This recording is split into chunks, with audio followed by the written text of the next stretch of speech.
Hello বন্ধুরা, আমি কার্তিক। সকলে কেমন আছো? আজ সকাল সকাল চলে এলাম ব্যবসার জন্য আমি কি কি মাছ এনেছি দেখো। পাকাল, ট্যাংরার, সিলভার, বিকেট, রূপচাঁদ, আমেরিকান। এবার বন্ধুরা, ঠাকুরের আর তোমাদের আশীর্বাদ নিয়ে আমার ব্যবসা আরম্ভ করে দিলাম। ব্যবসা আরম্ভ করি একজন এসে বললো যে এই সিলভার মাছটা গোটাটাই আমাকে ওজন করে দিয়ে দে, কিন্তু তুই পিস করে দিবি। তাই কাকুকে বললাম যে ঠিক আছে কাকু, আমি পিস করে দিচ্ছি। দিয়ে মাছটাকে পিস করে কাকুর হাতে তুলে দিলাম। তারপরে একটা ফোন এলো, বললো যে আমাকে একটা মাছ দে। বললো কি কি মাছ এনেছিস বল। আমি বললাম যে ও কাকু, আমি আমেরিকান, রূপচাঁদ, বিকেট এইসব মাছ এনেছি। বললো তাহলে আমেরিকানটা আমাকে গোটা পিস করে দিয়ে দে। তাই ওই কাকুটার জন্য আমেরিকান মাছটাকে গোটাটা পিস করে রেখে দিলাম। তারপরে একটা দাদাভাই এসে বললো যে এই রূপচাঁদটা কত হয় দেখ। আমি বললাম দাদা 500 হয়েছে। বললো তাহলে আমাকে পিস করে রেডি করে দে। তাই ওই দাদাটার কথা শুনে আমি এই রূপচাঁদ মাছটাকে পিস করে দিয়ে দিচ্ছি। আর এইদিকে ক্যারিতে ভরার আগেতেই একটা দাদাভাই এসে বললো যে এই বিকেল মাছটা কেটে 2 ভাগ করে দে, আমাকে 1 ভাগ দে। আমি বললাম ঠিক আছে ভাই, দাঁড়াও আমি তোমাকে দিয়ে দিচ্ছি। বিকেল মাছটাকে আঁশকুটাকে বেঁচে দিয়ে কেটে ছুলে রেডি করে ফেললাম। তারপরে এই 2 ভাগ করে দিলাম। দিয়ে ভাইটাকে একটা ভাগ দিয়ে দিলাম আর একটা ভাগ আমার কাছে রেখে দিলাম। বন্ধুরা, এবার হয়তো তোমরা কেউ কেউ বলতে পারো যে দাদা মাছগুলোকে কাটছো দেখাচ্ছ কিন্তু দিয়াটা তো দেখাচ্ছ না। তোমাদেরকে বলি যে আজকে আমার ক্যামেরা ধরেছে একটা ছোট্ট বাড়া ছেলে, তাই সে সব দিক দিয়ে কভার করতে পারছে না, শুধু আমার দিকটাই কভার করে আছে। তার জন্য তোমাদেরকে আর সেরকম ভিডিওটা দেখাতে পারছি না, শুধু কাটা ভিডিওটাই দেখাতে পারছি। দিয়ে এই কাকিমাটাকে একটা মাছকে কেটে রেডি করে দিলাম। দিয়ে একটা কাকু এসে বললো যে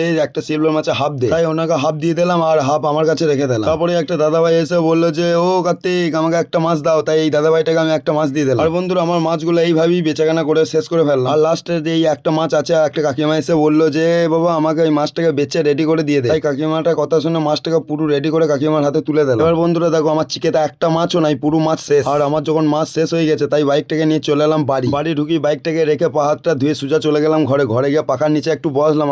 কি শান্তি শান্তি।